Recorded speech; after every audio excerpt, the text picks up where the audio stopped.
When the apocalypse hit, I was the only one who made it. I'm hiding out in this cave, completely stocked with supplies. But it all started with a dream. Help! Somebody help me! No! I screamed, gasping for air. I just had this incredibly long dream. In the dream, on my way to work today, I get hit by a motorcycle. So I message my boss, "Hey, I got in an accident, gotta take the week off." I use the time off to order a ton of takeout and just rest at home. But while I'm laid up, the zombie crisis hits. I managed to survive the first wave, but eventually, I ran out of food. I had to go scavenging for supplies, and I didn't make it. I was torn apart by them. The dream felt so real. Even now, wide awake, every single detail is crystal clear. Before I can even think about it, the train stops. This is my station. I follow the crowd, get off the train, and start walking to my office. I get to the crosswalk I take every day. The light turns green. I'm just about to step off the curb when I suddenly get this horrible feeling. I pull my foot back, and in that exact second, a motorcycle rips right past me, exactly where I would have been. If I had taken that step, I'd be on the ground right now.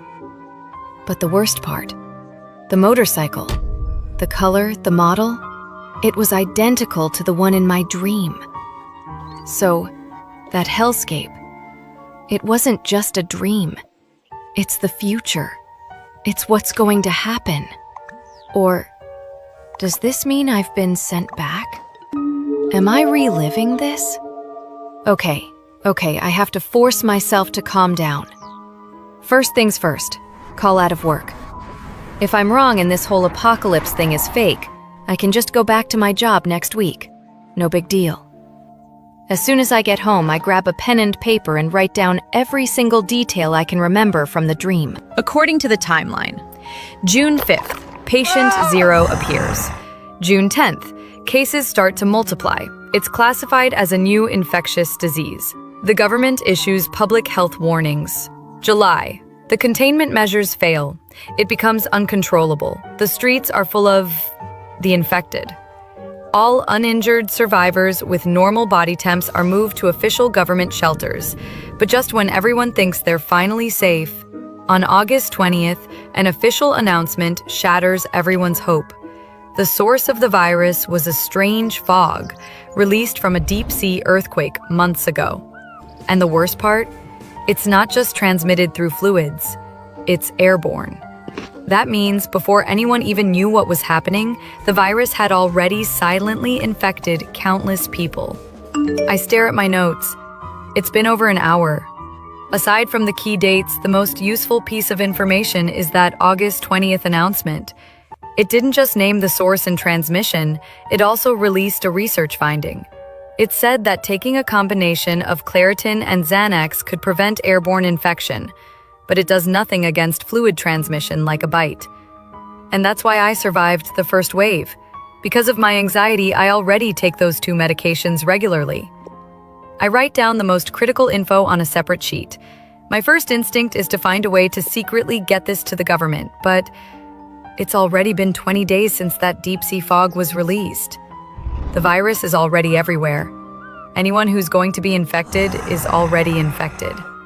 And those meds can only prevent, they can't cure. So, in a world I can't save, I have to focus on saving myself. It's almost noon. I open a food delivery app and quickly order some beef noodle soup and 2 bubble teas. While I wait, I need to do one last test to confirm if this memory, this rebirth, is 100% real. At 12:05 p.m. exactly, my phone buzzes. A push notification. I click on it. The internet is blowing up. It's all about a famous celebrity and a director having a secret marriage and a kid. It's the exact same news story from my dream. My last sliver of hope is gone. The apocalypse is really coming. Today is June 1st. The widespread panic, the real infection, that won't start until July. That means I have 1 month. 1 month to buy everything I need to survive. But my apartment is useless. It's too small, and I know from my dream that the water and power will be the first things to go. Then, it hit me. I remembered the perfect shelter. At the foot of the mountain by my grandpa's old house, there's an abandoned shrine, and behind it, a cave. It's huge, and at the very bottom, there's a flowing underground river. Years ago, to stop kids from getting lost, my grandpa, who was the village chief, installed a massive iron gate at the entrance. The key is still in his old house. It's the perfect choice. It's hidden, and it has its own water source. I desperately want to go there and lock myself in right now. But first, I need money. After 3 years of working, my savings are only about $12,000. That's not nearly enough to stock up for an apocalypse. Luckily, this apartment is in my name. I immediately call every real estate agent I can find. I tell them the same thing. I'll sell for 20% below market price, but I have one condition. I need the full payment in cash by tomorrow. With a 20% discount, it's a guaranteed profit. They all jump at the offer. I pick an agent with a good reputation, and we agree to sign the papers tomorrow morning. Next, I download every loan app on my phone and max out every single one.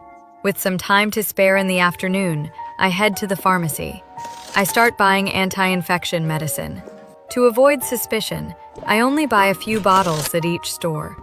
I'll have to do this over the next few days. On the way home, I grab a whole roast duck. This might be my last good meal for a long, long time. I eat while planning my next move. Tomorrow, sell the house, get the money, and then drive straight to Grandpa's. I have to see that cave for myself. I can't relax until I know it's secure. After dinner, I start online shopping. Games, novels, movies, music, and every survival guide I can find.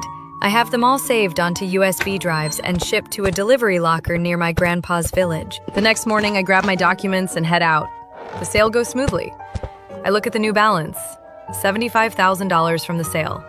Plus my savings and the loans, I now have a total of $100,000. Okay, this has to be enough. That afternoon, I take a taxi to Grandpa's. I unlock the dusty old house, grab the key, and walk straight to the shrine. It's totally run down. I walk around the back, and there it is. A massive, heavy iron gate built right into the side of the mountain. I unlock the gate and step inside. It's huge. The ground is flat, and there are little alcoves carved into the walls. And even on this scorching hot day, it's cool, like it's air-conditioned. But most importantly, from deep inside, I can hear the sound of water. I follow the sound, and there it is, an underground river. It's exactly like I remembered. With this, I have unlimited drinking water. I can even install a small hydroelectric generator and hook it up to a battery bank. It'll be enough to power everything I need. This isn't just a shelter, it's perfect. Satisfied, I head back to the city. Now, the real work begins. I have 1 month to stock up on a lifetime of supplies. I knew I'd be hauling a ton of supplies, so my first stop was a used car lot. For about $500, I bought an old hybrid van. This was strategic. Even if I run out of gas, as long as my hydro generator in the cave is running, I'll have a constant source of electricity to recharge the battery. Before I left, I casually asked the dealer, Hey, weird question, but do you know where I could get my hands on some gas barrels? He got suspicious. A young girl like you? What do you need that much gas for? I had a lie ready. Oh, my friends and I are planning a long road trip, way up into the mountains. The refueling stations are scarce, so we just want to be prepared. He smirked. Ah, with your boyfriend, right? Smart girl. He gave me a business card. Call this number if you really need to stock up. Tell him I sent you. I got home at 8 p.m. The real estate agent gave me a 3-day deadline to move out. After that, I have to hand over the keys. No sleep for me. I had to pack. Only the essentials. The cave entrance is small, so big furniture won't fit. I just packed my clothes, bedding, and some basic kitchen supplies. By 1:30 a.m., I had 4 suitcases packed, ready to go. The next morning, I dropped the bags at the cave. Then I went to check out a warehouse in the suburbs. I'm about to order tons of stuff and I need a delivery address. The cave's location is a secret I have to protect. So the plan is deliver everything to the warehouse, then use my van to slowly move it to the cave, bit by bit. I rented a unit for about $400 a month. As soon as I got the key, I drove right back to the city. It was almost noon. I drove straight to my favorite hot pot place. I didn't hold back. I ordered everything. Lamb, beef, duck blood, tofu. This might be the last real restaurant meal I ever have. I was going to enjoy every bite. While I ate, I finalized my shopping list. Priority 1, power. After comparing models, I ordered 2 1500-watt mini hydro generators, 4 large battery banks, and a few solar panels. I also ordered a huge variety of fruit and vegetable seeds online. After placing the online orders, I drove to the wholesale farmers market. I used the buying supplies for a corporate retreat excuse. I ordered 600 bags of rice, 200 bags of flour, and 500 pounds each of soybeans, green beans, and corn. Then, 100 5-liter jugs each of peanut oil and cooking oil. The total came to over $16,000. I paid and arranged for it all to be delivered to my warehouse in 3 days. Next stop, the garden center. Grains aren't enough. My plan is to build an indoor garden on the cave floor so I can have fresh vegetables. The owner recommended large, deep planter boxes, plus dozens of bags of nutrient-rich soil and fertilizer. I had them added to the warehouse delivery. I got home completely exhausted. I started scrolling through the news, digging deep. Finally, at the bottom of the feed, I found it. The article from my dream. Incident report. Rabid patient in our country. The article was short, just mentioning a patient with extreme violent aggression. It looked like a totally random, weird news story, but I knew this rabid patient, this was patient 0. Our country is the closest island to the Mariana Trench. The virus is going to radiate from there, and it's going to be fast. I shut my phone off. I couldn't let it distract me. I still have way too much to do.